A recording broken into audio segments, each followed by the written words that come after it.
Subscribe करें और bell दबाएं ताकि कोई खबर रह न जाए।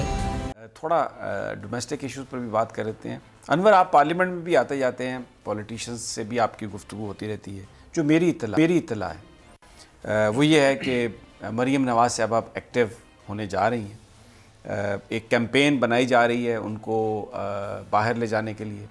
तो एक तो वो हमदर्दी का उस पर पहलू आएगा कि जी जाने दिया जाए।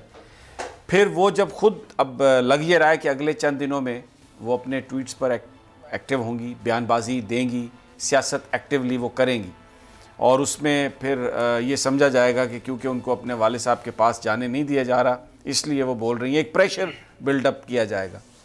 और बहुत सारे लोग ये कहते हैं कि जिस तरह नवाज शरीफ साहब चले गए, मरीम साहबा भी चली जाएंगी। पार्लियामेंट में आज भी थे आप, क्या सेंटिमेंट है वहाँ पर अरकान का? वो क्या समझते हैं कि मरीम साहबा चली जाएंगी? नून लीग की ये जो खामोशी है, ये कोई उनका वो स्ट्रेटजी है सिर्फ इसलिए कि मरीम साहबा को बाहर ले जाएं, वक्त का इंतज़ार कर रहे हैं? ये वाकई उनकी कहीं किसी के साथ कोई डील वील हुई है? आपकी क्या असेसमेंट है?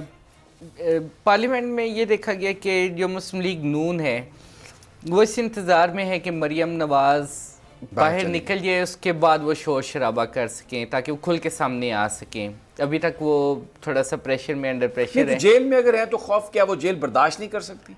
असल में नून लीग के जो रहनुमा ख्वाजा आसिफ ने भी आज कहा कि मरीम की खामोशी उनके वालिद की वजह से, अब वालिद उनके ज़िंदा हैं, अल्लाह उन्हें ज़िंदगी दे, कोई ऐसा सानिया नहीं हुआ कि खामोश हो के वो बैठ जाए। अब जैसे ही गवर्नमेंट ने, पंजाब गवर्नमेंट ने ये कहा है कि जी आप अपनी रिपोर्ट दें नहीं तो ज़मानत कैंसिल हो जाएगी, तो डॉक्टर अदनान ने कहा है हॉस्पिटल दाखिल हो जाएंगे, उनके बेटे ने कहा है जी हॉस्पिटल दाखिल हो जाएंगे। वो एक, बहुत सारे लोग कहते हैं कि वो एक ड्रामा कर रहे हैं, छोटा सा एक कि जी कुछ प्रोसीजर हो रहा है, और वो फिर ये कहानी बनाई जाएगी कि अगर मरीम नहीं है तो अब्बा जी बहुत उदास हैं, बड़े परेशान हैं। हालांकि मरीम की बहन अस्मा जो है वो लंदन में मौजूद हैं, बेटे उनके दोनों बेटे मौजूद हैं। कभी अस्मा के लिए तो कभी नवाज शरीफ साहब इतने नहीं बिलबिलाए, और कभी ये नहीं हुआ कि जी वो नहीं है तो बस पता नहीं क्या हो जाएगा।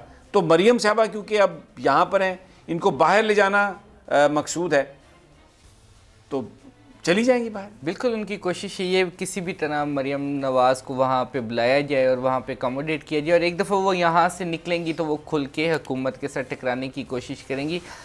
क्योंकि कहा जाता है कि 30 या 40 साल तक जो आदत इंसान को पड़ी हैं वो पक्की हो जाती है, उसके बाद इंसान की फितरत नहीं बदलती। तो मरीम नवाज़ जो है इस वक्त नानी बन चुकी हैं, तो उनकी आदत तो बदल सकती नहीं, ना उनका स्टैंस बदलेगा। वो अच्छा, आप कह रहे हैं कि जो फौज की दुश्मनी है वो उससे बाहर नहीं निकल सकती? नहीं निकल सकेंगी। उनके जो मियाँ हैं वो खुद फौज में थे, कैप्टन सफदर, तो फिर फौज से इतना उनको क्या प्रॉब्लम है? हो सकता है 2-3 दफ़ा जो वज़ीर-ए-आज़म बने उनके वालिद साहब, तो वो पिछला जो वज़ीर-ए-आज़म जो बने हैं वो जनरल कियानी साहब ने उनको बनाया, बाहर से लाए।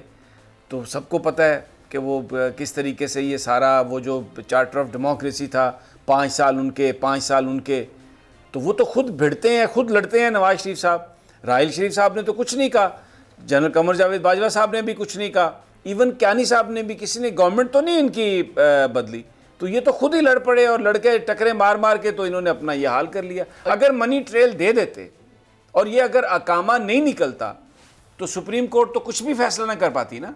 बिल्कुल ऐसे ही है, और ये पहली दफ़ा नहीं है कि ये आर्मी के साथ टकरा रही हैं। जब भी गवर्नमेंट में आते हैं इनका एंड यही होता है, और ये हमेशा हर दफ़ा एक ही गलती दोहराते हैं। वही फितरत वाली बात है कि फितरत नहीं बदलती, और ये हर दफ़ा टकराते हैं।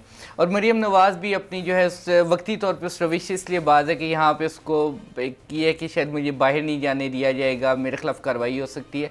तो जो ही आज़ाद होती जाएगी, आज़ाद फज़ाओं में जाएगी। आपका मतलब कार्रवाई से डरते हैं? डेफिनेटली। नवाज शरीफ तो जेल में नहीं रह सके थे, तक जेल में वो कहते थे सांप भी निकल आया, सर्दी भी लगती थी, और भी उनके मसाइल पैदा हो गए थे। हालांकि एक लीडर जो होता है वो लीडर फांसी चढ़ जाता है अपने लोगों के लिए बला खौफ ख़तर।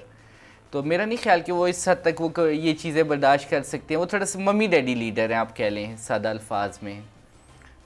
तो आपका ख्याल है कि वो ये सख्तियाँ नहीं बर्दाश्त कर पाते इसलिए बाहर जाने की बात? डेफिनेटली, अगर वो सख्ती बर्दाश्त करने वाले होते तो अपने स्टैंड। अच्छा, एक आखिरी सवाल आपसे करना चाहता हूँ। जो ये जो लाहौर में जो हुआ, जिस तरीके से प्राइम मिनिस्टर गए और वहाँ पर जो इत्तलात हैं कि अभी बुज़दार साहब ने इंक्वायरी इनिशिएट कर दी है कि सूबाई असम्बली में डिप्टी स्पीकर साहब ने ये क्या रौला डाला वहाँ पर शुएब दस्तगीर साहब के हवाले से, और फिर वो वज़ीर खुराक समीउल्लाह साहब जिन्हें एक दिन पहले अच्छा खासा डांट पिलाई प्राइम मिनिस्टर इमरान खान ने। उन्होंने बात करने की कोशिश की तो खान साहब ने कहा कि आप आटे का बहरान पंजाब में आप काबू नहीं पा सके, यहाँ पर आप बड़ी बातें कर रहे हैं।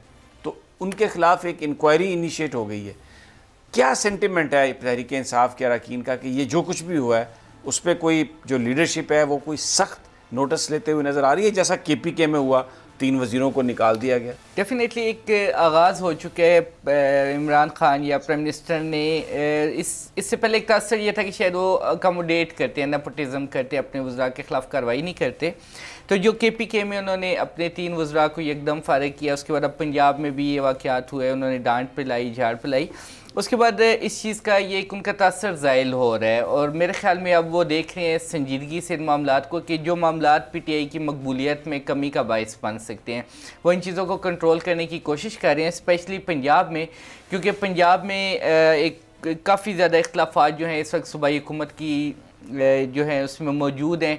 फिर बाज़ जगह एक प्रोपेगेंडा भी PTI की गवर्नमेंट के ख़िलाफ़ किया जा रहा है कि जी बुज़दार के ख़िलाफ़ काफ़ी वज़रा भी हैं, वो इसके हवाले से बयानबाजी भी करते रहे, फिर उनको रोका भी। सख्त गिर वक्त है, अब जो है थोड़ा सा सख्त गिर फैसलों। हाँ जी बिल्कुल। बहुत शुक्रिया अनवर अब्बास। बहरहाल लाहौर गए प्राइम मिनिस्टर, तो वो जो गवर्नर पंजाब है उनसे भी उन्होंने अलहदा मुलाकात नहीं की। जो उनके इत्तेहादी हैं मुस्लिम लीग काफ के सरबरा चौधरी परवेज़ इलाही और चौधरी शुजात साहब, उनसे भी उन्होंने अलहदा मुलाकात नहीं की। कराची जब गए तो MQM से मुलाकात नहीं की, लेकिन पीर पगाड़ा से ज़रूर मिले। ऐसा लग रहा है कि प्राइम मिनिस्टर ने फ़ैसला कर लिया कि वो अब बिल्कुल किसी अंदाज़ में भी कोई नरमी नहीं दिखाएंगे।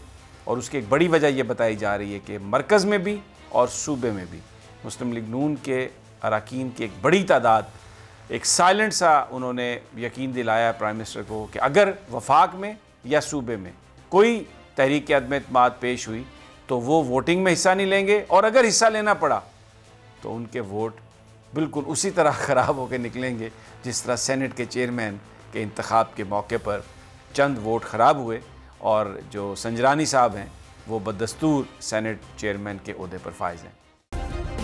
सब्सक्राइब करें और बेल दबाएं ताकि कोई खबर रह न जाए।